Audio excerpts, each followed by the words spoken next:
हम singer baby Pandey आप सबके बीच में फिर से शिव चर्चा कथा लेके आए हैं। और शिव गुरु के चरणों में प्रणाम, पार्वती माता की चरणों में प्रणाम, सभी देवी देवताओं की चरणों में प्रणाम, हरेंद्र भैया नीलम दीदी की चरणों में प्रणाम, सास ससुर के चरणों में प्रणाम, माता पिता के चरणों में प्रणाम। हमारा प्रणाम भी स्वीकार करो, हे देव स्वीकार करो। हे गुरु, आपने 3 सूत्र दिया, हमने तीनों के पालन किया। इस शिष्या पे दया करो, दया करो। हर हर महादेव। आइए आप सबके बीच में एक सुंदर सा कथा लेके आए हैं। आप सब कथा को सुनिए और पूरा कथा सुनिएगा, क्योंकि कथा पूरा सुनने से ही ज्ञान होता है। और एक समय का बात था कि एक ही साथ देखिए भक्ति भजन और पूजा अर्चना करना सबसे ज्यादा जरूरी है, क्योंकि धन दौलत तो दुनिया कमा रहा है। धन दौलत के माया में तो दुनिया उलझे हुए हैं। लेकिन जो इंसान अपना जीवन में भक्ति भजन करता है, पूजा पाठ करता है, गुरु का दरबार में जाता है, किसी को गुरु बनाता है, वो इंसान का भाग्य खुल जाता है और उनको जाने का रास्ता ही अलग हो जाता है। क्योंकि जब हम यहाँ से जाते हैं धरती लोक में तो हम माया के जंजाल में रहते हैं, लेकिन जब हम स्वर्ग लोक में जाते हैं तो वहाँ हमें हिसाब देने पड़ता है कि हम धरती पर आके यहाँ क्या क्या किए और क्या क्या हमने दान पुण्य किए, कहाँ कहाँ हमने भक्ति भजन किए और कौन कौन सा हमने अच्छा कर्म किया, ये सारे को हिसाब देने पड़ता है। तब एक समय का बात था कि एक राजा और एक गरीब दोनों का घर साथ में ही बना हुआ था। राजा का महल था और बेचारा गरीब का छोटा सा घर था। राजा ने बहुत सारे धन दौलत कमाया, गाड़ी बंगले कमाया और बैंक बैलेंस करवाया, धन चीज बहुत सारे इकट्ठे किया। लेकिन उस गरीब बेचारे ने धन दौलत तो अपने परिवार का पालन पोषण करने भर के ही कमाया, लेकिन कर्तव्य बहुत अच्छा किया, कर्म अच्छा किया। उसने नहीं किसी को दिल दुख किया और नहीं किसी से कोई दुश्मनागत किया।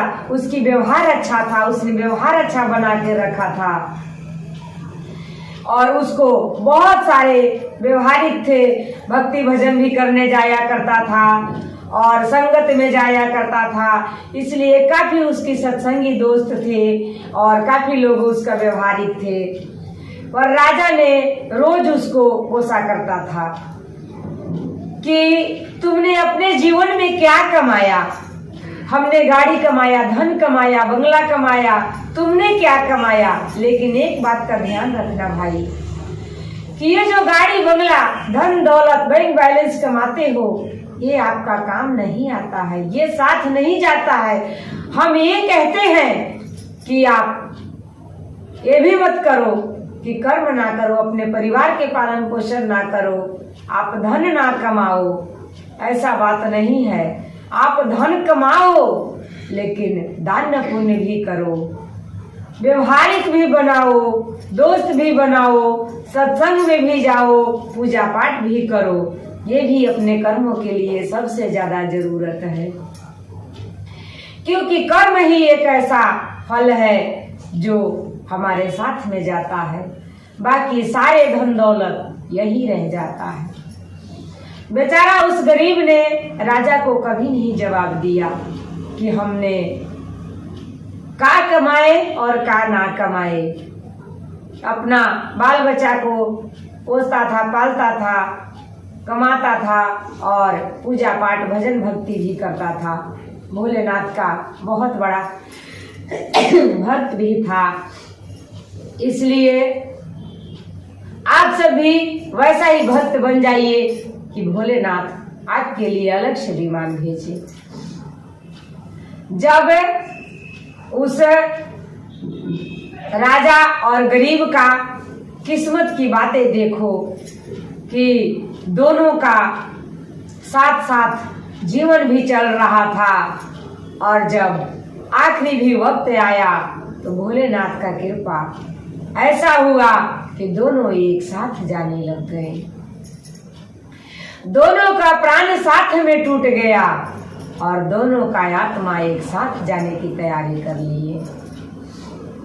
तो जब दोनों का शरीर से प्राण निकल गया तो वो भोलेनाथ का भक्त था, इसलिए भोलेनाथ ने अपने भक्तों के लिए विमान भेजते हैं। एक बात का ख्याल रखना कि जो शिव गुरु का शिष्य बना है और जो भोलेनाथ का भक्त बना है और जो हाथ में रुद्राक्ष का कंगन पाके रखता है वो भोलेनाथ का भक्त है।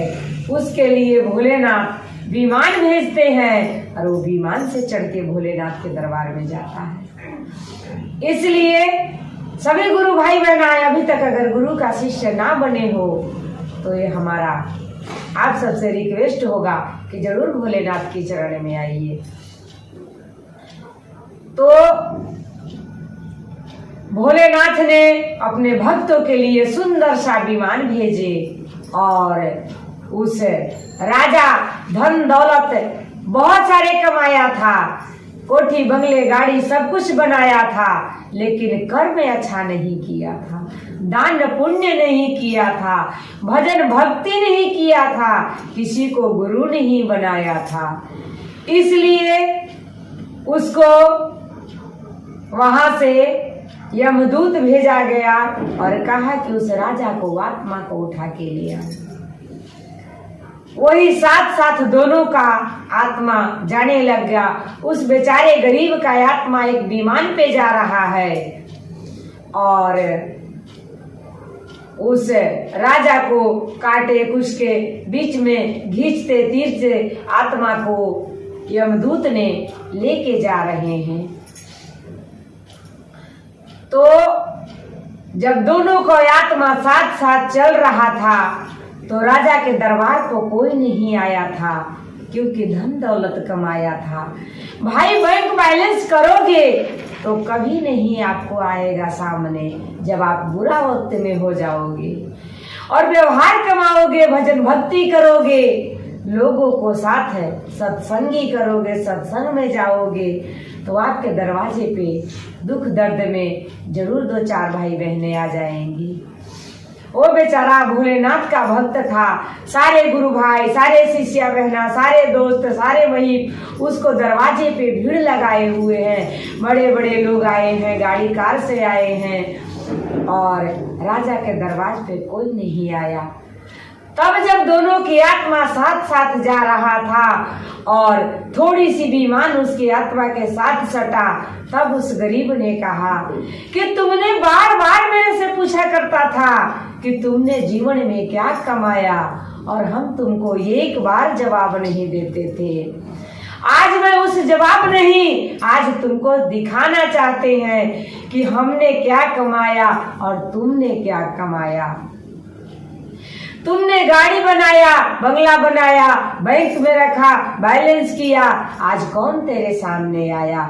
लेकिन हम जो कमाए हैं आप एक बार ताक के देख लो कि हमारे दरवाजे पे खड़े हैं हमारे कमाए हुए लोग। ये हमने कमाया, हमने व्यवहार कमाया, हमने ये संसार बनाया। भाई बहनों, अगर इस संसार में आए हो, किसी से आपका व्यवहार नहीं है, किसी को आप दोस्त नहीं बनाए, किसी को आप गुरु नहीं बनाए, तो धन कमाने का कोई मूल्य नहीं होता है। इसलिए धन्य के साथ साथ ज्ञान भी कमाओ, इस संसार में गुरु भी बनाओ, दोस्त भी बनाओ, ताकि समय पे वो सारे हमें दिखाई दे कि हमने ये कमाया है। राजा उसी समय रोने लगा, लेकिन कहावत कहा गया है कि अब पछताते होते क्या जब चिड़िया चुग गई थी। अब पछताने से कुछ भी नहीं होगा, क्योंकि अब तो प्राण निकल गया, अब हम कुछ नहीं कर सकते। इसलिए जब तक जीवन है तब तक इस जिंदगी में कुछ अच्छे कर्म कर लो जो अपने साथ आएगा, क्योंकि ये संसार एक मकड़ी का जाल है। सभी गुरु भाई बहना जानते हैं कि मकड़ी खुद ही जाल बनाता है और उस जाल में फंस के रह जाता है। उसी तरीका हमारा भी एक जीवन है। अगर भजन भक्ति गुरु के चरण में आ जाओ तो वो जाल से निकल जाओगी, और नहीं तो उसी जाल में उलझ के रह जाओगी और अंतकाल नैया भवसागर से पार नहीं होगा। इसलिए सभी गुरु भाई बहना धन्य के साथ साथ गुरु के चरण में भी आ जाओ। और हम ये नहीं कहते हैं कि कर्म ना करो, धन ना कमाओ। कर्म तो एक हमारा कर्तव्य है जो हमें करने पड़ता है। तो कर्म के साथ साथ पूजा पाठ भक्ति भजन भी करो और गुरु का चरण में भी आ जाओ। प्रभु के चरण में आओगे, नैया भवसागर से पार हो जाएगा और जीवन भी धन्य हो जाएगा। इसलिए सभी गुरु भाई बहना के चलते चलते एक बार जरूर कहेंगे कि कथा सुनिए और कथा को आगे बढ़ाइए, और आप सभी भोलेनाथ के चरण में आ जाइए और उनके चरण में आके और अपने जीवन को धन्य बनाइए। चलते चलते हर हर महादेव।